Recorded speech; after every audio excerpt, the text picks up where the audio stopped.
welcome to class number 13. We're on Kaftet Amud Aleph. Okay, we're on 29a. And what we did last class, which was 2 or 3 weeks ago, we started doing the outline of the structure, the basic structure of a second sugya. Okay, so that's the sugya. The topic of the sugya is what? What is the topic of the second sugya? Obligations of a father on a son. No, that was the first sugya. The second one? The second sugya was very specific. It was more specific. Because after we saw and we came to the conclusion that the phrasing of the Mishnah is talking about the obligations of a father to his son, we brought a Braita that gave us detailed, how many? 6 or 5.5, like 5, right? 5/6 obligations of a father towards his son, with the first one being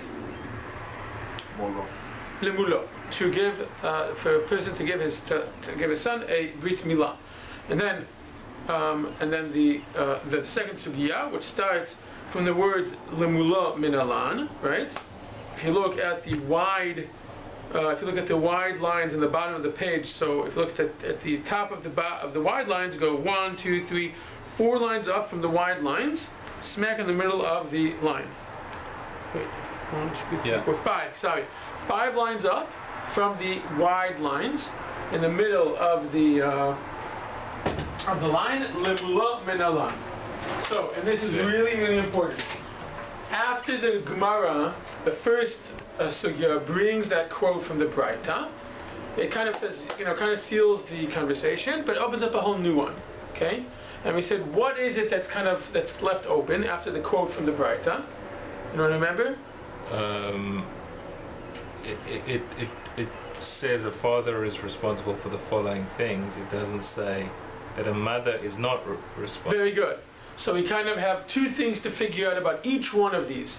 A, from where do you know that the father does have an obligation to do it to his son? And from where do you know that the mother does not? Okay. And also, are these the only ones? Is this all? That's another question that we asked. Are these because the Mishnah gave me a rule. All of the mitzvahs of the father to the son, the women are exempt. And then he brought me proof from a quote that mentions 6 things. Does this prove that all?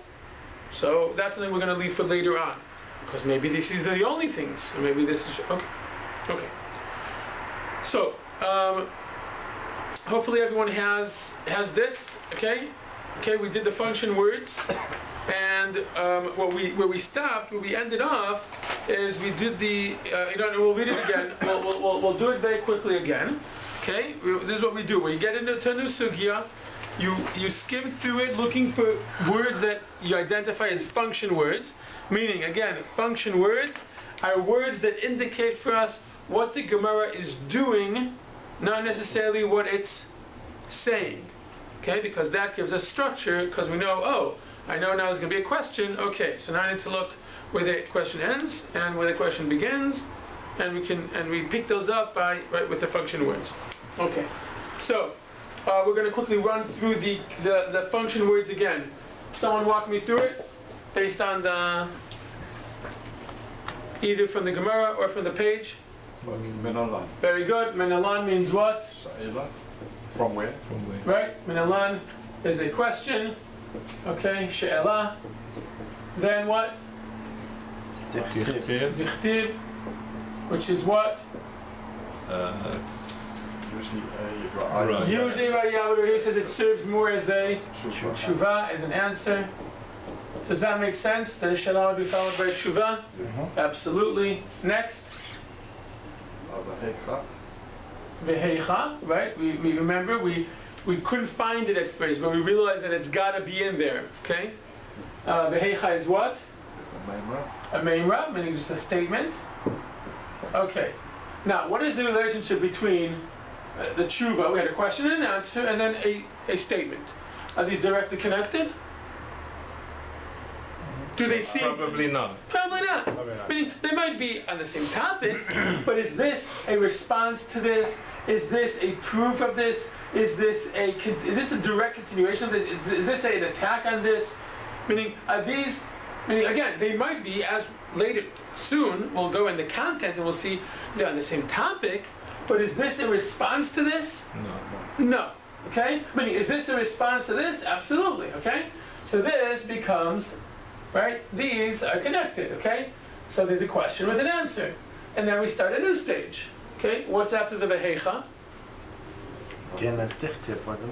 Dichtiv. Yeah? Which is what?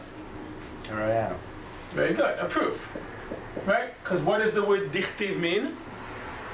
As it is written. Okay, think about that phrase in English. When would you use the phrase, as it's written in this, as I saw over here, or as it, I'm trying to prove something, I just proved it, and I'm, okay. Okay, does a ra'aya prove, would it be responding to this statement? Does this make sense? That it's connected? Absolutely. I said something, and now what do I have to do? I made a statement. Back it up. I got to back it up with something. I backed it up. That's a proof. Okay? So, over here. Good. Next, after the dichtiv. Behecha, another memra. Right? Next. Again, kedichtiv. Very, very similar. What is kedichtiv again? Raya. And again, a statement, and something's being backed up. I have a question. So for that Behecha it says the law, right? Is that where we are? Where? Behecha. Right, Behecha de law. So when you read that word the law, doesn't that mean for it is not? So no, because the word Behecha means where, in a place in where. This case, in a place where something did not happen, then this would be the case. That suggests there's a question. No. Not as a...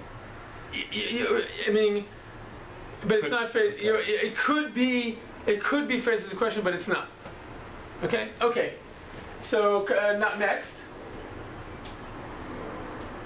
Wait. So guys, you see here we have a very simple structure. It's like so simple. It's like a lot simpler than our first sugya where it became intricate. It's not intricate. Someone asked a question. Someone answered. Someone said, "Oh, and I know something about that, and this is where I know it from." And someone said, "Oh, I know something else, and this is where I know it from." That simple. Soon, very soon, we're going to see what each one of the things, what the content is. But structure-wise, we see it's very, very simple. Someone says a statement, and he brings a proof from it. By the way, where are the proofs being brought from? The Torah. From the Torah. How do you know that? Dichtiv. Dichtiv. Dichtiv means as it's written. Yeah. Where would the oral law be referring to when it says as it's written? It'd be referring to the written law. What's the written law? The Torah.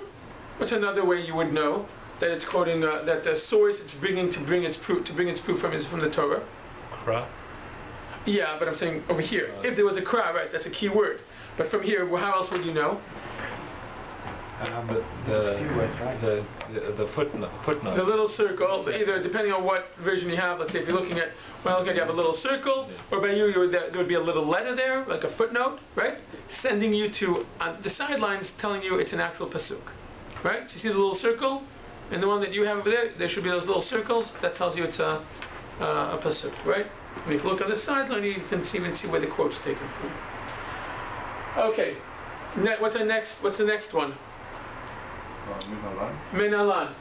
Okay, now what I'm going to do here is something that. Okay, we're going to do Minalan. I'm going to take this just a second. Yeah, I'm going to do Minalan. Okay, which is what?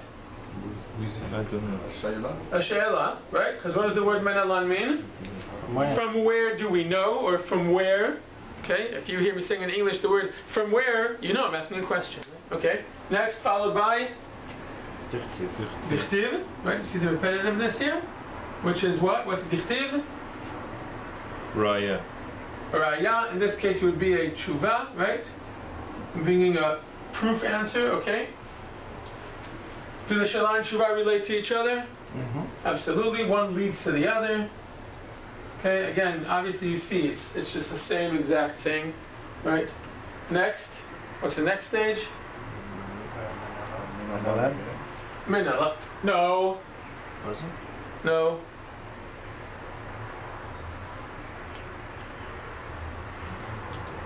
Wait, wait, No, I maybe. think Wait. Menalan It is Menalan. Sana. Oh, sorry. I take that back. Especially the sternness in which I said it. Menalan is what?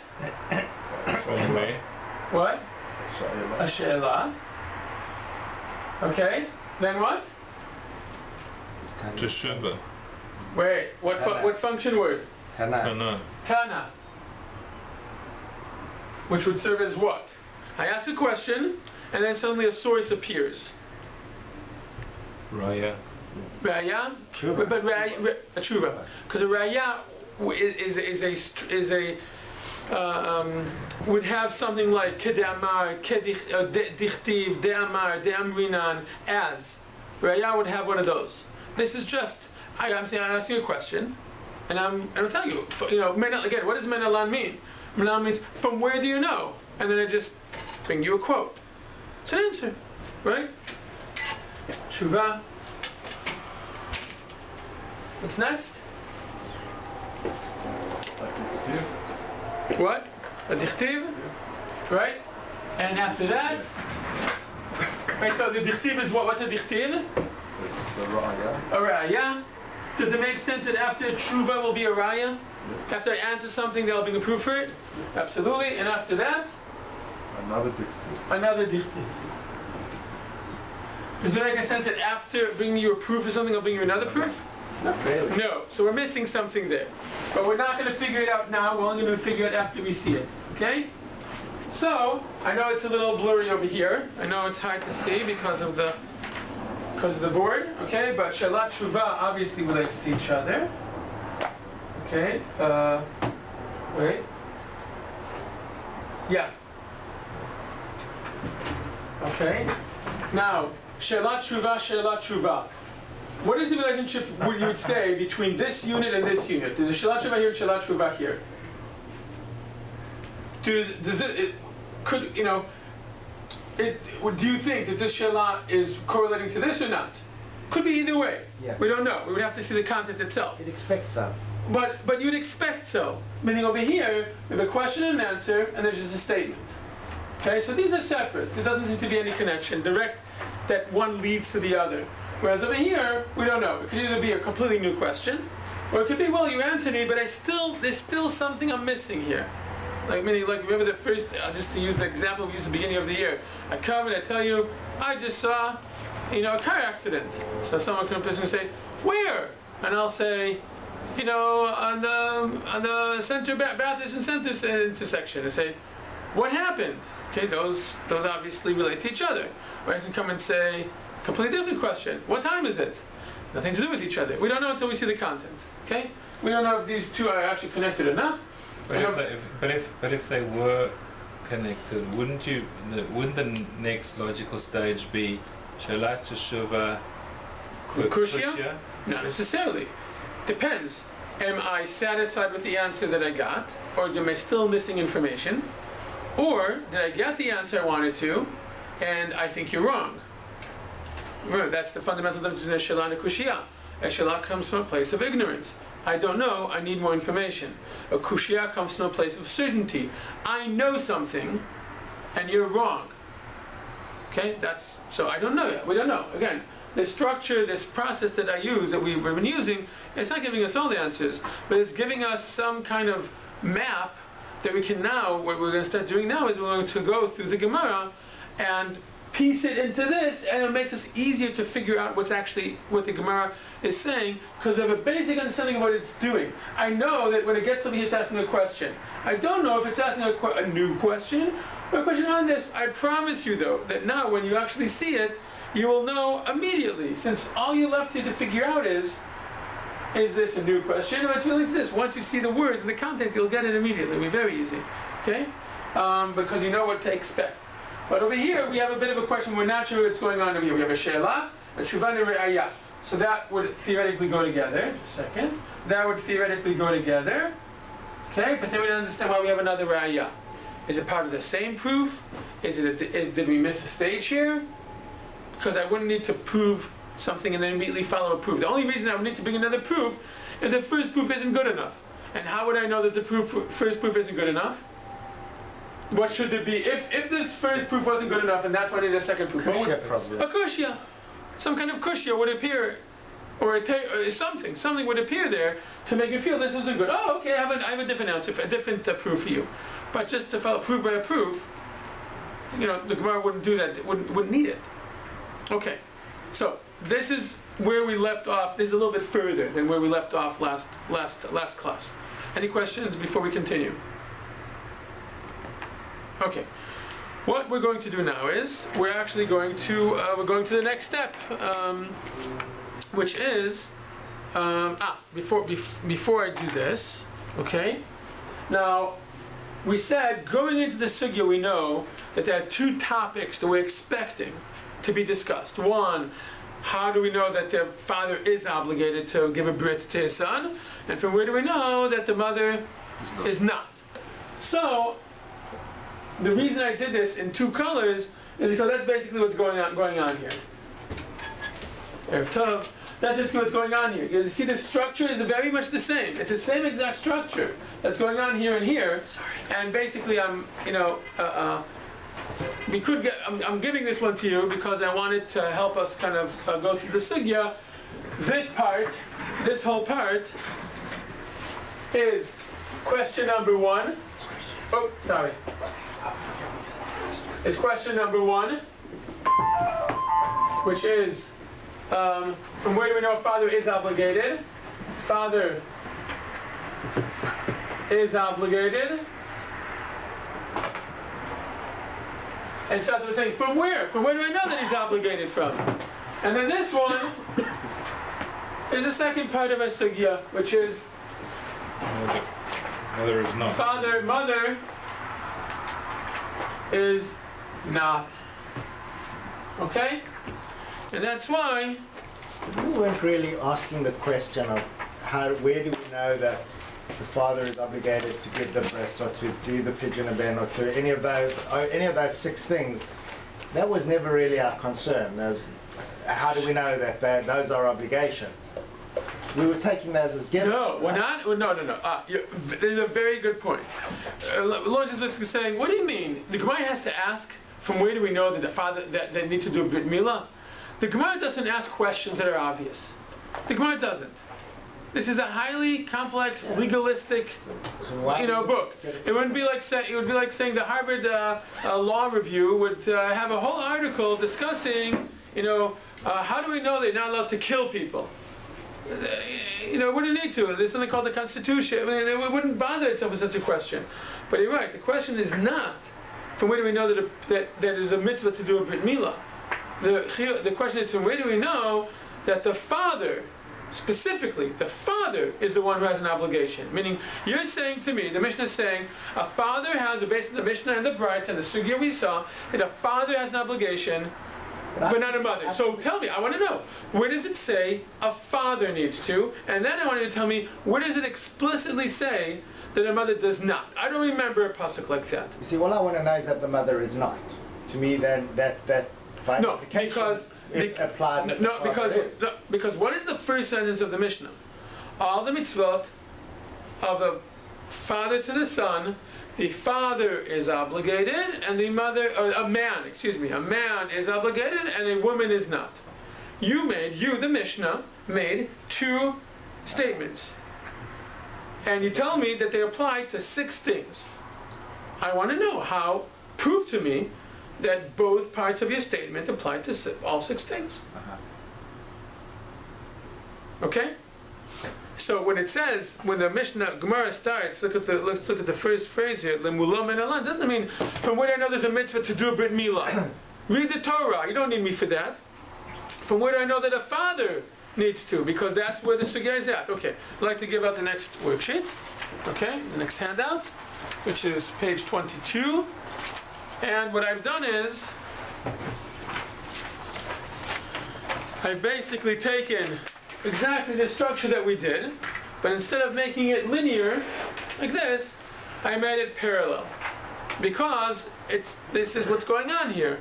They happen to appear in a linear way, because it goes like this, but what's actually happening is, there's 2 different conversations, 2 different questions that are being investigated, from where do we know the father is, and from where do we know the mother is not. Okay? Okay, so what we're going to do now is, hopefully people still have the cheat sheet I gave out. I mean, hopefully you don't want to use the cheat sheet, but in case you do want to use it, I have two more. If people want, I have. It's the same like that? Same one from last time. If anyone needs it, let me know. And what you're going to do now is, we're going to in Chavruta groups, you're going to work through, you have the translation of a lot of the words, and here, learn the Gemara, and insert in your own words the text of each stage into the flowchart. Now, this is very important. Start with the Gemara, with what the Gemara is doing, meaning, let's do together the beginning. We're looking at question 1, right? So we know, okay, so the Gemara, so what is the Gemara doing in this stage? And then tell me what it's saying. What do I mean by that? What is it doing here? What is it doing? How is it saying? Prove. No, it's not trying to prove. What is it? The first stage. Don't tell me what the whole Gemara is doing. The first stage. Answering the question. What? Is it answering a question? It's asking. So the Gemara wants to know. The Gemara asks. That's how I'm going to put in. The Gemara asks. From where do we know? Right, Menalan. Right. From where do we know? From where do we know that a father, like I'm underlining the word father, must do brit for son. Oh, but it doesn't say that specifically there. I know it doesn't say that all that. All it says is From where? a brit from where. Yes. But since we learned the previous sugya, we understand that it's actually saying, meaning because that word lemula is not a parv neutral word. It is a quote from where? The first word of our Gemara, lemula, to give him a brit milah. Where is it a quote from? From the Braita that we just read. The Braita that was used to prove that a father is obligated to give to do things for his son that a woman is not. So it says, okay, quote, lemula. From where do you know this? So if someone were to just start learning this Gemara, he would think what Lawrence said before. It doesn't make sense, and Lawrence was right. If a person did not know the context, he would just say, oh, the Gemara is asking, from where do we know that a father needs to do a brit milah? Well, that's ridiculous, because the Gemara would never waste its time on such a... Read the Torah. This is not a book meant for people who don't know what it says, what the parasha says. A few weeks ago, we read Parashat Tazria. It says that a person needs to get a brit milah. The Gemara would not waste its time on it. It's asking based on what we just learned. That is a father who's obligated and the mother is not. Okay, where do you know? That I want to know, where do you know from? Okay, that's why also the Gemara is not going to answer. Oh, it says in the Torah that every person has to have a bris. That's not what it answers. That would be an answer if the question was, from where do we know there's a mitzvah to have a brit milah? Well, because it says everyone should have a bris. But that's not the answer it's going to give, because that's not the question it's asking. Okay. Now, just to help us out here, I would put on the side of the chart, I'd put, let's say, menalan, because that's the stage, and the next one would be right dichtiv, and the next just on the side, so you know where you are. Okay. And that's it. Go ahead. You read the Gemara. You know in the Gemara where each stage, where it begins, where it ends, because you have function words. And you have a cheat sheet to translate words for you. Almost all the words of the Gemara are actually translated here. So how do we do this? We start, the first stage. Well, we just did the mulom and elan, and then you look dichtiv. It's bringing an answer, and you look from where it begins. Look first of all, make sure you know where it ends. How do you know where it ends? Where the next stage begins. Okay. Read it and. Try in your own words. And again, you start off by saying what the Gemara is doing. So the second stage we'll start off with the Gemara is providing an answer that we know it from this and this, from what it says. Okay? So go ahead. Okay.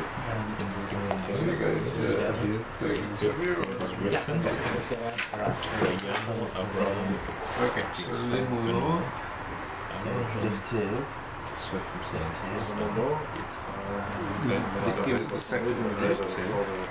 Because it's written.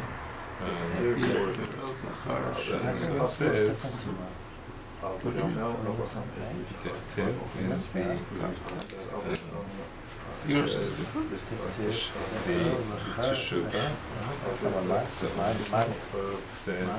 anyone would like a chumash, seriously, if anyone would like a chumash to look at the translation of the psukim, I would highly recommend doing that if you feel that it would help you understand. Circumstance. Wait, we're the same. Okay. Right.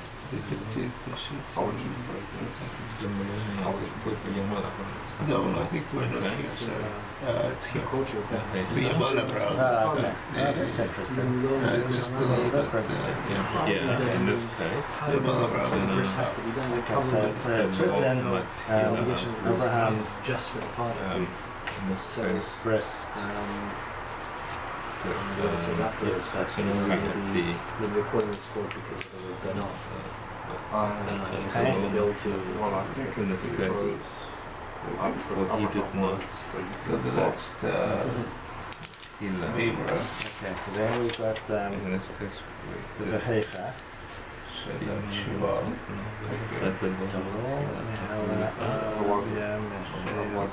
Not to press.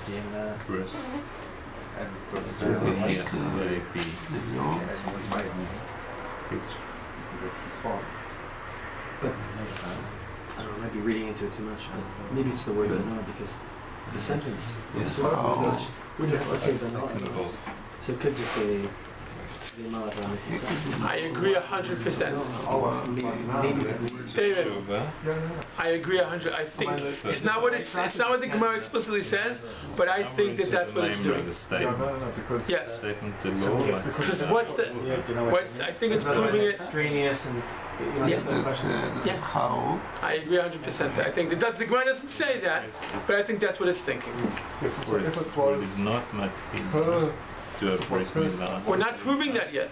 No, but we're not discussing that yet. We'll discuss it later. Yes, but how would you actually put it as? I mean, would it be? Meaning, he's saying, is that enough to say to exclude her? No. But what I'm saying is, would it also be Bana, or would it be? No. The language would be Bana. Bana. Right. If it was talking about a woman, it'd say Bana. So that's what I want to see. Right. Okay. Yes. So then because her, there's between his son and her son. Right. But yeah, I was just actually now, David, looking at Rashi to see if he says that. He doesn't, but I think that's what it's obvious. Obligation. Oh, then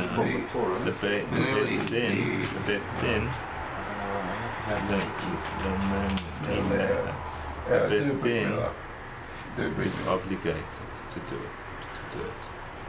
So it's giving it. So that's where the father is not able to do it.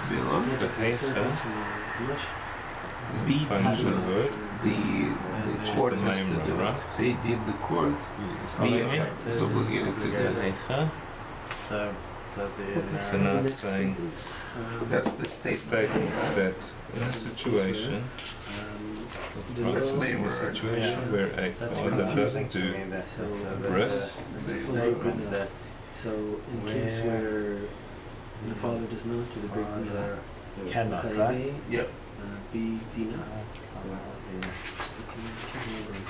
then the court doesn't. Then a court must do it.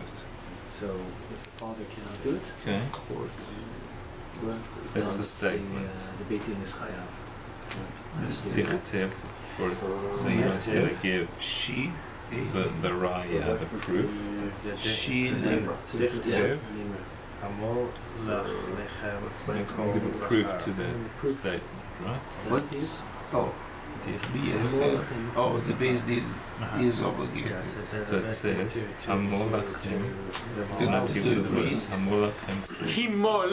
The word himol is himol lachem kol zachar. Literally means all of your males shall be circumcised. It doesn't say You're right. But since it's so generic. But the verb conjugation in Hebrew, it's not like, it's not a hipa'al. It's not all your males need to be circumcised. It's you must. No, it's all the. No, actually, literally, you're right. It literally would mean all of your males circumcision shall be done to them, or shall be circumcised. They should be in a state of the fact that they're circumcised, or this shall be done to them. So who is it speaking to? And so Hamol isn't. Himol is that they is that you. Himol lachem. Lachem is not you. It's you. Who is it speaking to? Collective. The collective. So if the collective have an obligation, the Torah is saying to them, Hashem is saying, you, the community, have an obligation that all of your males, your male people, the members of your male members, shall be circumcised. So who carries out the mitzvah like that? Who has the obligation? Who represents the community to carry out actions? So Hamol is like, so it's not it's not Talmud, it's Lelamed. Like it's you should do the brief. No, it's that you need to make sure that this is Himolachem, that this will be done. That's what it is. Like this needs to be done by all of you. That's what it means. Yes, but the hey is a causative, is it not? I'm not sure what that means. Sorry. Sounded good though. What? Sounded good though. See, remember, I'm a foreigner. I just sound like I'm not. But so you're saying the word is not. So Ira and I are reading it the same way, which I guess is wrong. So it's not that you should do the act of circumcision. It's not like the difference between lilmod and lelamed. So it's not saying. It would be like saying no. It's like saying this Torah should be yilamed, meaning you need to make sure that this is a situation that happens. Meaning this needs to be done by you to. Okay. So that's what Himol Lachem Kol Zachar. All your males, all of your collective males, shall be circumcised. Where is that quote from? You tell me. You tell me. And that's it. Tiv Hamol Lechem Kol Zachar. Right. It's from Torah. Where is it from? From the Torah. Yes. Where Yud Zayin is the parak of what sefer? Of Bereshit. Correct. How do you know it's Bereshit? Does it say Bereshit? Oh, cheater! Cheater! Where'd you see Yud Zayin? What? Well, because in your Gemara it gives you the answers. So how do you know? We're learning. Oh, you're also looking. No, I don't want this. Give me a real one. Here, give me a real one, not a fake one. It's down there. Here, here. Himolachem. Okay, so you see that little circle? Takes you over here. We said at the beginning of our class. Sham Yud Zayin. Sham means Ibid. Go up. What does that say? Bereshit. Bereshit Yud Zayin. Okay. Now in your Gemara, it's even easier. I don't know how you figure that Okay. What? I'll show you in a second. Himolachem. You see that little dalid? Yeah. Takes you over here. Bereshit Yud Zayin. See over here. Zod Briti Himol Lachem Kol Zachar Bereshit Yud Zayin. Okay, here I'll show you lines. For the first case. No. Here, see that circle? Yeah. So you get that? Yeah. That circle takes you either to this side or this side. Whoop, you see? Sham Yud Zayin. Sham is Ibid. So you go up, Ibid meaning what we said previously. Bereshit Yud Zayin. You need to have seriously good eyes to do this stuff, eh? Oh, everything computerized. Just click. Okay. If you study this day in, day out, you're going to need reading. You need reading glasses when you hit the age of like 20. Okay. Great. And so some of us Not earlier, yeah. Can I ask you a question? Always. Just out of interest, can you read all this little script down the side here? Yeah. You can read it? As far as the size? Yeah, on the side. Yeah. bring magnifying glass. Could even read it with a magnifying glass. Okay, Vahecha. Okay, so And here, in this case, the law met Hila. Hila Malgusa, Yechayishina. We've read that. The law Dichtiv, and nothing was Vahecha. And in this case, the law, in the case where the law with Hila B, the Baitin does not does not do its obligation. Okay, so that's the second question. This is this. El Naf. Yeah. That's right. We did not She.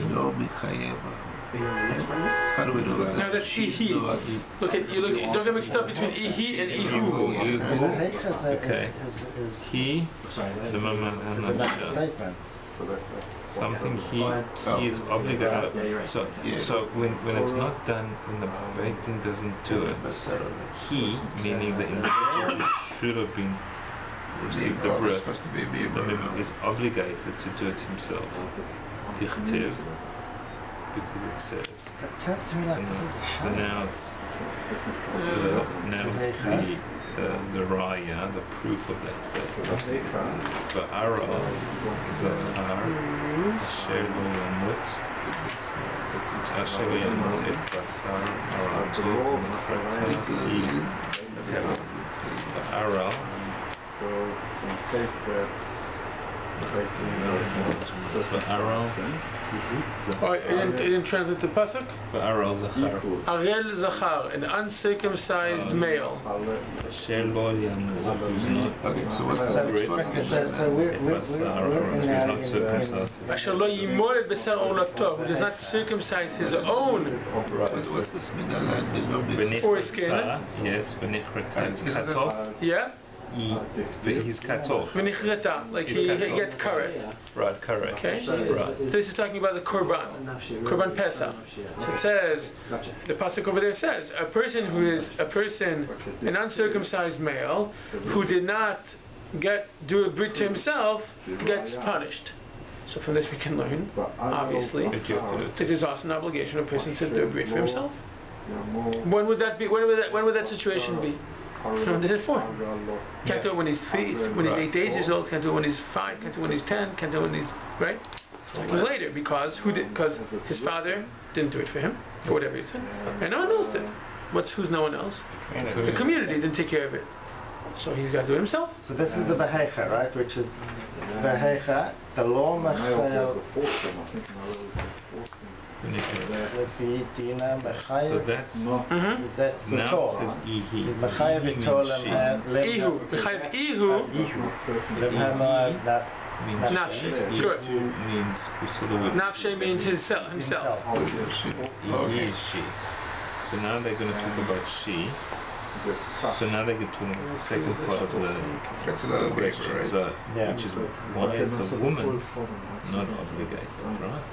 So Until the male does not circumcise his foreskin. So for her, it says until that.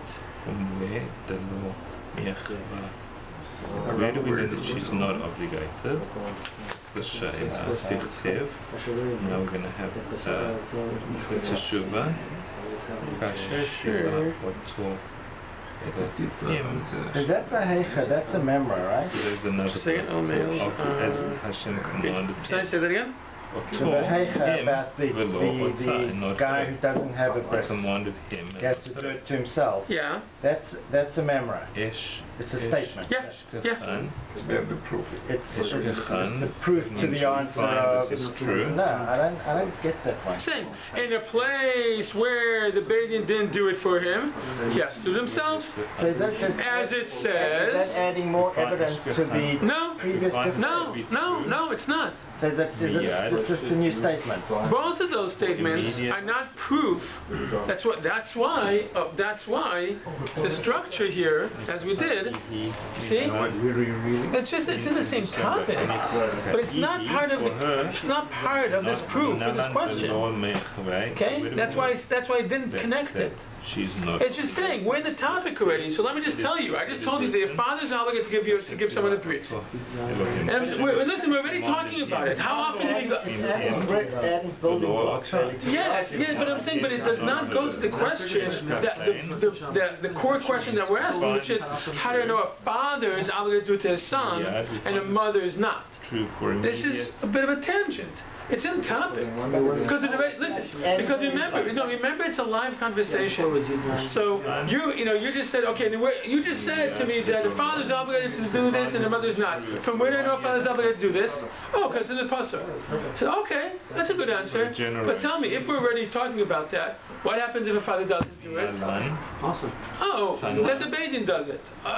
Because I learned that from there. And in a case where a person... To me, it seems like it's a leading argument. Like these... I hear what you're saying. You're saying maybe it's fishing to come and say, well, why aren't you telling me I hear what you're saying. You're saying like this. Maybe we could say, from when I know the father is obligated, well then this is from the pasuk. And even when the father doesn't do it, it's still not the mother. It's the Beis Din because it says this over there. And even when it's in the Beis Din, then he does it himself. And that's if we've run through the entire gamut of people who the Torah says should do it. Okay, now you've convinced me. But I don't think this is true. I hear what he's saying. It's a cool way to try to connect it. But if that were the case, then you wouldn't need to continue saying and ask the next question, which is, from where do I know that she doesn't? Because if you're right, then everything I just told you is proof. Look, I'm going to tell you, all the people the Torah says are obligated: the father, the Beis Din, and himself. So I've just knocked out both questions with one strain of argument. But the fact that the Gemara comes and says, and from where do I know that she's not obligated? According to you, the answer would be, I just showed it to you. By showing you that all the people the Torah says are obligated. By the process of elimination, that means she's not. No, the Gemara says, I want a pasuk, I want a proof. Not answering the direct question, just expounding on the... Since we got to the topic of saying the father is obligated, I'm saying, and what happens when the father is not there? Beis Din does it. And what happens when the Beis Din doesn't do it? He doesn't do it himself. I hear what you're saying. It's a cool idea, but I don't think it's actually what the Gemara is doing. Okay, what time is it? I want to make sure we have some time to do some of the answers together. Okay, so if everyone could please stop. Time out. Time out. Okay, just so I know, did everyone reach the second Menelan? Just to reach up to it? Which is the second one? From where do we know that she is not obligated? Everyone reach at least up to there? Yeah. Good. Did you guys put past there already? We just started. I think we missed the order. Okay, no, good. Then we're all in the same place. Good, fantastic. So let's just run through it. Okay, let's just do this together. So the first one we did, I'll do the first one, right? The Gemara, we're now at the last stage. We're actually not the last stage. The fourth stage of learning a Gemara, which is putting the content, the structure, and then after that, which will be not the next class but the following one, is second level thinking. We've understood what the Gemara is saying, what the Gemara is doing, then we understood what the Gemara is saying, and then we could start really going into it. With the first again, we didn't really have second level thinking. This one we got a ton, but we're getting there. So I'll do the first one. The Gemara asks, right, from where do we know that a father must do a brit for his son? Okay, someone want to take the next one? Dichtiv, and explain to us what the Gemara is doing and saying there? It's written that Abraham... No, tell me what the Gemara is doing first. It's answering the question. Right, the Gemara is answering that what? That the question is to how do we know that we... No, just tell me what it's doing. Dichtiv, that Abraham gave Yitzchak a bris. Right. So if I were to get, in order to get full marks, what I would say, full marks would be the Gemara is answering by bringing a pasuk, bringing a quote from a pasuk that the pasuk says Avram gave a brit to his son Yitzchak. Can't get more explicit than that. Right? So David, what was the thing that you were saying before about this? The focus must be on the word Bano, otherwise it would be redundant, it wouldn't be necessary in the sentence. Do we not know that Yitzchak is his son? The Torah could just say, and Avram gave Yitzchak a brit. And it says, no, Avram gave Yitzchak his son a brit.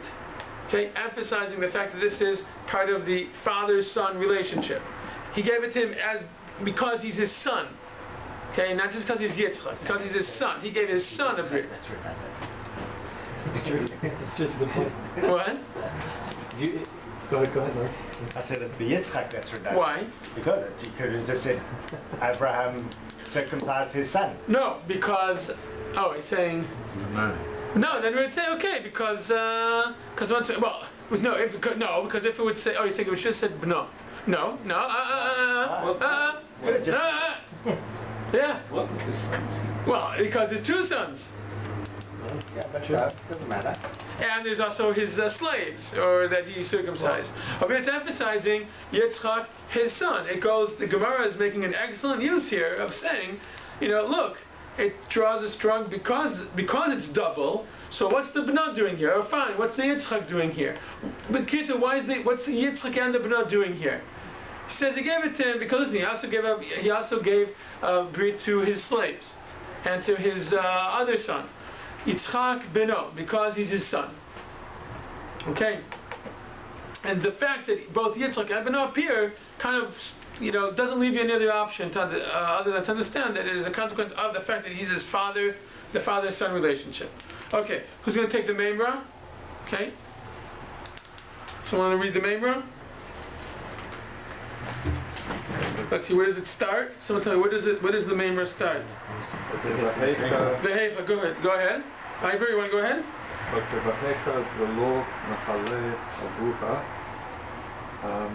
And in a case where his father does not give him a birth,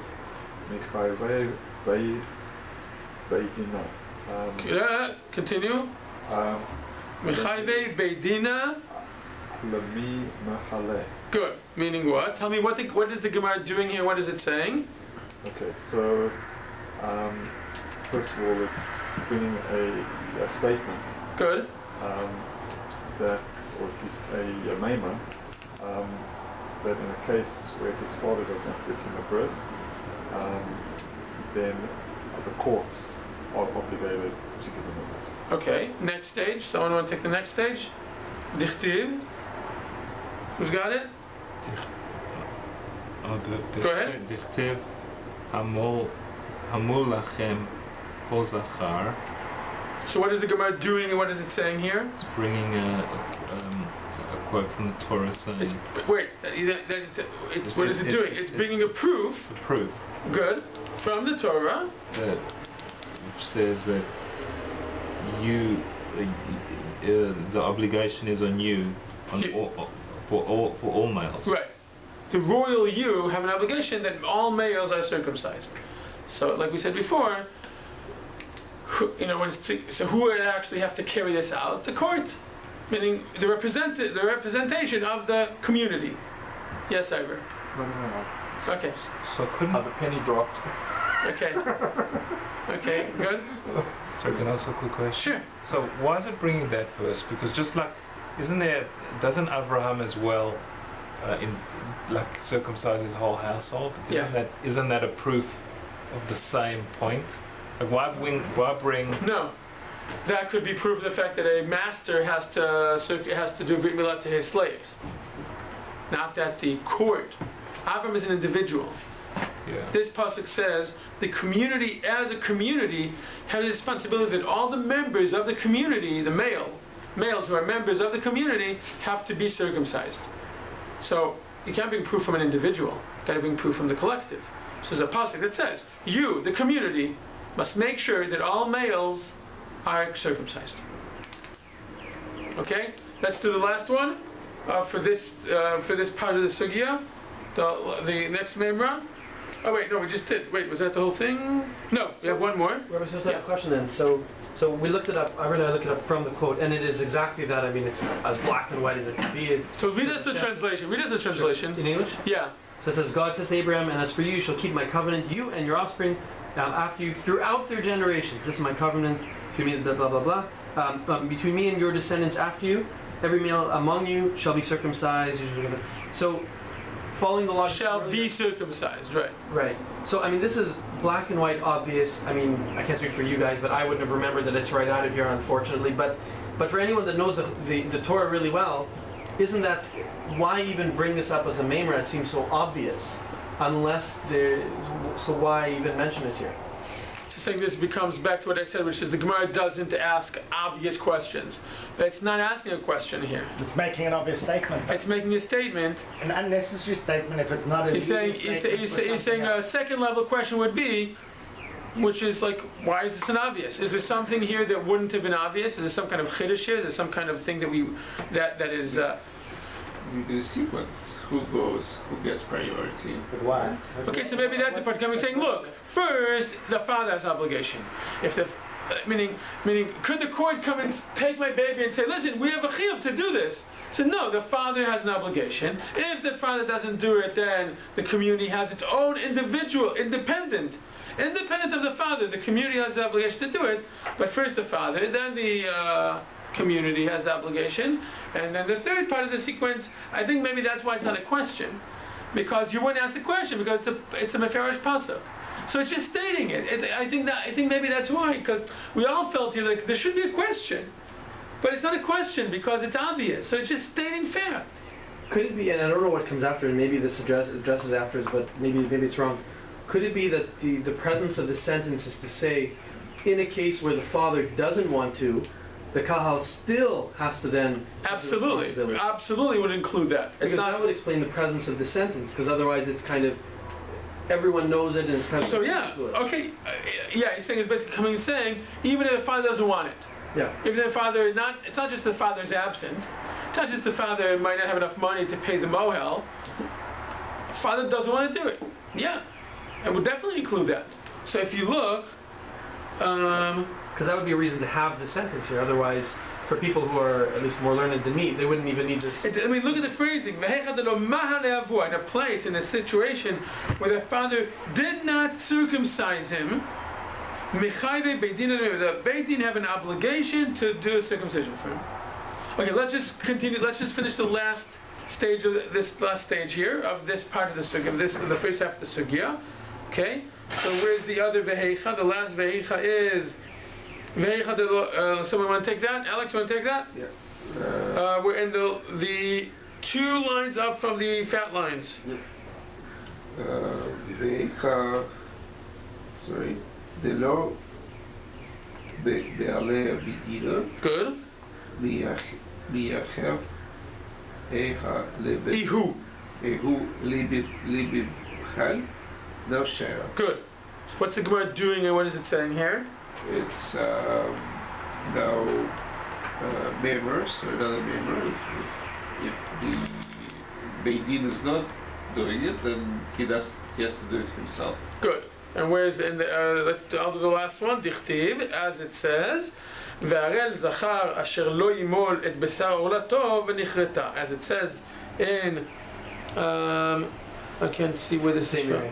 The same. That a person, an uncircumcised male who does not circumcise his own his own flesh, he shall be cut off from the people.